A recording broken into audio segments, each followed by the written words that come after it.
Ooh, look at all that mess. Hey guys, welcome back to Malaka MotorSports. I'm Stav, and today we're going to be getting my B5 VR6 ready to go back in and started hopefully tomorrow. I'd like to get it running this weekend, start doing some logs again, get it back up to 40 pounds of boost. But before then, I want to talk to you about some of the upgrades we have come across with my setup. Originally, we said we're going to be putting a triple disc in my car, and that's still the ongoing plan. But because of the COVID-19 going on, a lot of companies are closed. They're furloughing their employees, and Tilton happens to be one of them. So when they reopen back up, and I believe they're set to open up, next week, then they still have to make the clutch. We'll be able to get, purchase that clutch because unfortunately they've been closed. So Mike Pauciullo at SB Parts Direct, and we'll put a link down in the description for them. That's who I bought the head studs from, the tool steel, or like George likes to say, tooled steel. They recommended that I maybe go talk to the guys at CM. I didn't realize that Clutchmasters happens to be in Fontana, California, which is about an hour and 20 minutes for me. So I went down, I brought the clutches, and they said they're more than capable of making me a new clutch disc to work for the Tilton clutches, which is really good because usually I didn't know this, that I thought all setups were kind of like specific, but they told me that their setup is very similar and they're able to, change a few things and make it work. So here we go. This is the original Tilton 7 1/4 disc that come with the setup. This is a cerametallic material. This is not the one that came out of the car. This is one of the original ones that George destroyed a couple years ago when they were using the non-strengthened hubs over here. And then this is the new Clutchmasters 7 1/4 sintered iron.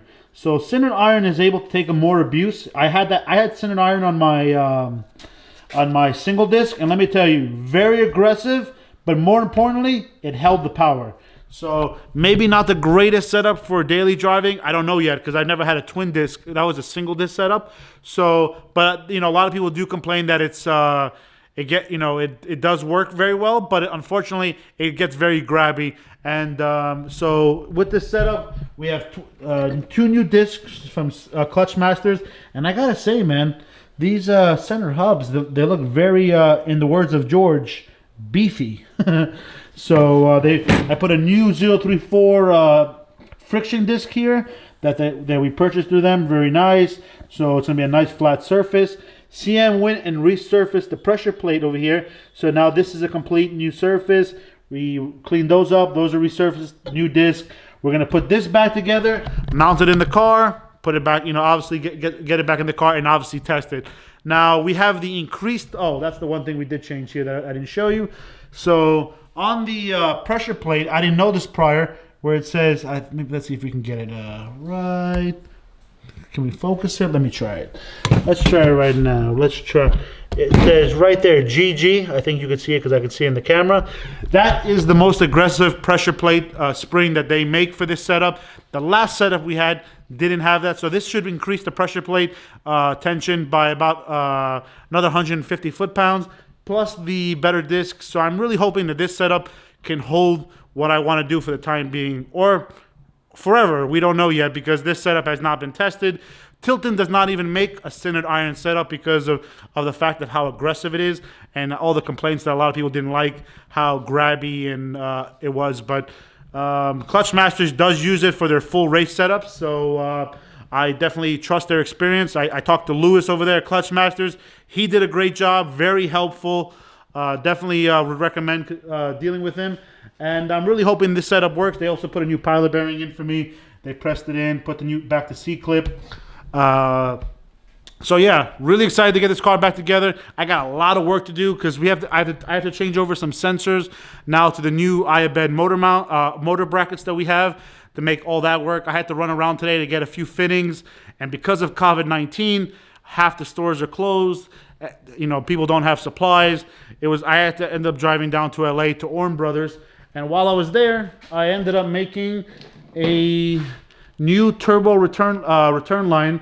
My old one was just a universal hose, a little bit excessively long. I took about 4 inches out of it because if you see the old fittings, they don't you know, I'm trying to turn this, you know, and I definitely have Thor strength, and I can't even turn it, where this one turns freely, as you guys see. So got a new line, new line, and also new Iabed sent this over. Assam at Iabed, it's the new turbo feed line in hibiscus. We obviously, if it's hibiscus, the oil will go faster. So we got a new return line and a new feed line. So definitely an awesome setup. So I'm really excited. I really hope these clutches hold, especially for the time being. Today the nitrous is supposed to be pulling up, so FedEx should be showing up anytime here. I don't know if we'll get to that this weekend and get the nitrous in the car. I would like to, but my fear is that we're going to start that project, and then halfway through we'll need a fitting, and of course because of COVID-19 all the stores are closed, we won't be able to get it in. So we'll open the boxes, see what we need, and if it's able to be installed, we're going to install it. Local places here fill up nitrous, so it's really easy. Definitely excited. We also got George's clutches back. We got them reshimmed. Clutchmasters reshimmed this whole setup. They got all the parts from a Tilton supplier, so they were able to do that for us. They said there was plenty of life left on those clutches. Probably said as long as you don't destroy the clutches this time, there's enough to resurface it again and reuse it for another 10,000 miles, no problems. That's really good because you guys all know George can't really drive stick. So let's get started. I couldn't wait. The FedEx guy showed up with the nitrous kit, and of course I had to open up the box the nicest way possible. So yeah, that wasn't supposed to happen. This is an extra nitrous. The kit that I got basically comes with a nitrous bracket in it, but I bought an extra one that's a billet one and really easy removable with all these nice gadgets that I have to put together and not lose any bolts. So probably good that I don't open it and just throw parts all over the place, but I did it anyway. So Nitrous Express kit. Let's show it upside down. I also got excited and ripped this open, and then remembered we should open it up for you guys to see. So all right. Nitron installation pro. This is instructions. Now, when you're a professional, you do not use these. So this goes right here. All right. Don't need them. I'm a professional on YouTube. Proton kit, AN lines, boom, nitrous nozzle. This is a wet shot. For some of you guys that are new to nitrous, just like myself, what difference in a dry shot and a wet shot is that dry shot also, a wet shot shoots fuel along into this nozzle and atomizes in the center with this injector. So you basically, you're gonna have the injectors on the car working, and you'll have this extra nozzle to add fuel. And this is the solenoid that will be pumping it in. So let's see, what else do we got here? This is the original bracket that comes, kind of flimsy looking. A lot of people do the upgrade. Plus, when you're at the track, the last thing you want to do is go get a screwdriver and have to unscrew it to remove the bottle and place another one. I will be purchasing another bottle, so we'll have two on hand, so I'm not like down or without a nitrous bottle. Let's see. All right, the only bottle I want to hold. I'm gonna put this down for a second, guys. You can look at me.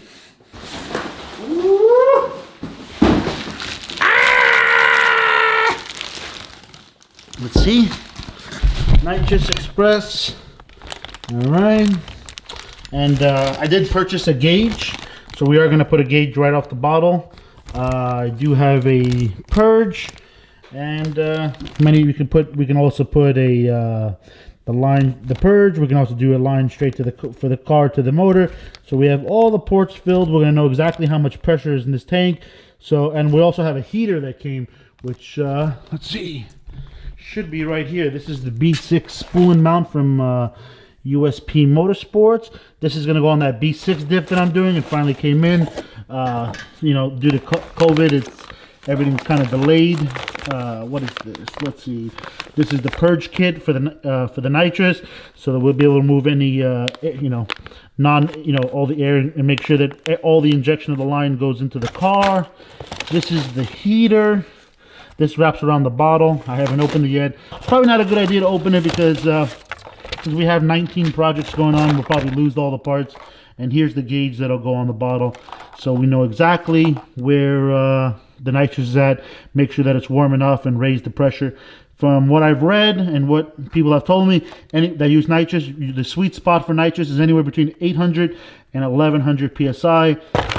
So we're not experts, guys, but we are learning here. Pretty excited because all of my friends that are American muscle guys pretty much swear by nitrous. A lot of the European guys, it's kind of like frowned upon. Like a lot of guys are like, oh, that's cheating. And I don't know. If cheating means going faster, then I'm going to cheat all day. So, yeah, I just wanted to show you guys because while I was working, the FedEx guy showed up with both boxes. My Nitrous Kit here. I'm going to put it back in the box so we don't lose any parts. Probably going to lose them anyway, but still, just I want to pretend like I actually care. So let me get back to work and just want to give you guys a little update. I think it's totally cool. We got everything mated now. Your motor's almost there, and we're going to be dropping this tomorrow in the car, getting it running. Correct. So I just want to give a shout out, as Stav had mentioned earlier in this video, Lewis over at Clutchmasters. Again, we're both running Tilton setup on the 034 Flywheel.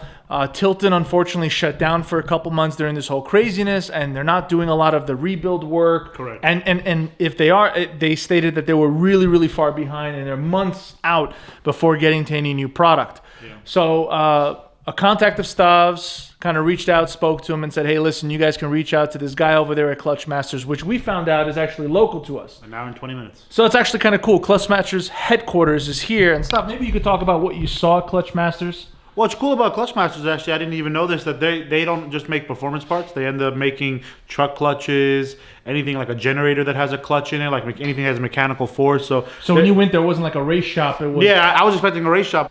They definitely know what they're doing with the clutches, and I'm really happy they were able to get me going. I'm not saying that this setup is gonna handle more power, but it is set up now. The back spacing should be correct, and will definitely be a good setup to test. So what Stav did, and again we'll reiterate, Stav upgraded to sintered iron. As you saw earlier in the video, the CM discs actually have a little bit more face grab on, a little bit of a larger friction surface, which is kind of cool. Double the surface almost. Well, that's what it pretty much looks like.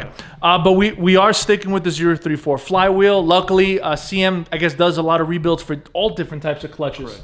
So that's kind of cool. For those of you guys that are watching and have 034 Flywheels, just know that if you have the Tilton set up, and for those of you guys that may be stuck during this hard time, know that Clutchmasters, and we'll put the number and the name of the gentleman in the description below. If you guys want to reach out direct, they do sell VR6 longitudinally mounted flywheel setups. However, they are currently in development. Correct. And what I wanted to kind of go over with that a quick second, so the one cool thing about the 034 Flywheel, which I'm going to take this off real quick. So my clutches are off, and I want to kind of talk about this area here. This is the poly bearing, and it's used and kept in on the back side and the forward side with a retaining clip. For those that are running the CM VR6 AUDI SWAP Flywheel, which is a really nice unit, it has actually a press-in pilot bearing, and there have been a lot of failures with that. Not on the clutch side, but on the flywheel side. Yeah, the pilot bearing falling out, basically. Not the bearing itself eating itself and destroying itself, literally just popping out. So one of the suggestions that Lewis and I were talking about is putting the C-clip into the flywheel design, and he thought it was a very good idea. They do it on other cars. They're going to start implementing them for the VR6 Flywheel. So for CM. For CM, correct. Okay. I mean, the more options that are out there, the better for everybody. They do make a lot of great clutches and different levels, so it'd be interesting to see how that setup works out for them. And again, just as a heads up, we are still running 034 MotorSports Flywheel. I'm still running the carbon setup, but Clutchmasters was cool enough to rebuild, shim my carbons, and then also upgrade the internals on Stav's clutches as well. So now we're able to get his car back together and kind of see if it holds. Because usually what happens when you take your clutch or any kind of part to another company, they'll tell you they can help you, and then usually midway through they'll try to sell you their setup. They'll be like, oh, we can't help you, but we'll give you a good deal. And they didn't try to do that with me. They offered it to me, and then they said, we'll definitely make your setup work. Correct. And it was kind of cool, too, is how open CM was. They're literally about an hour and 20 minutes from us. Stav went over there, talked to them, and they were open to new ideas. They had a recent flywheel and clutch that kind of went apart, and Stav's like, hey, listen, this is what's going on with ours, this is the parts that they use, and they're like, we're going to get it right back to the engineering. So it's kind of cool. They're taking that information, running it back, and then changing the development moving forward to help not only, you know, us, but everyone in the community looking to swap a VR6 Audi in. And one thing he did say to me is that, you know, with all these other cars, like more popular cars, let's say like a regular 2.7 car that they make a CM, they'll find out about failures quicker because there's so many more people running it, where with this VR6 setup, they haven't sold as many, there's not as many people running them, and, you know, like, that's why now they're actually fixing the issues that they're having. Correct. And again, I'm just going to say this as a Hail Mary. For those of you guys that are doing this swap, shh, I'm talking. For those of you guys that are doing this swap, post your progress, post your issues, because there might be someone watching that might be able to help. I'm telling you this right now. There's a reason why a good friend of Stav's, one that he'd done business with, parts from, reached out and said, hey, go to this person at CM. And now they're actually taking kind of hints and kind of recommendations on how to improve their product. Clutchmasters seems to be a very, very open company so far, and super friendly. And again, if they're willing to rebuild other brand clutches, it's kind of cool that they're willing to kind of redevelop and fix their current flywheels that have maybe some improvements that need to be made. Correct. But guys, let's close up this video. We have the trans and motor mated. We're ready to drop it in, but it's about what time is it in the morning? It's about 1:44. Give or take, yeah, about 1:44 in the morning, and it's going to be a lot of noise to kind of clean up, open the garage, push Stav's car into the garage, and then drop this in. So what we're going to do is end this right here. The last time we're going to have to push this car. We say that like every time we pull a motor. But this week.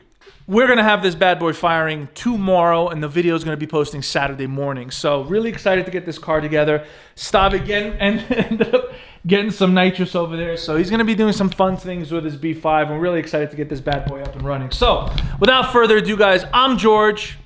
Come on, I'm Stav. This is Malaka Motorsports. We appreciate you guys watching.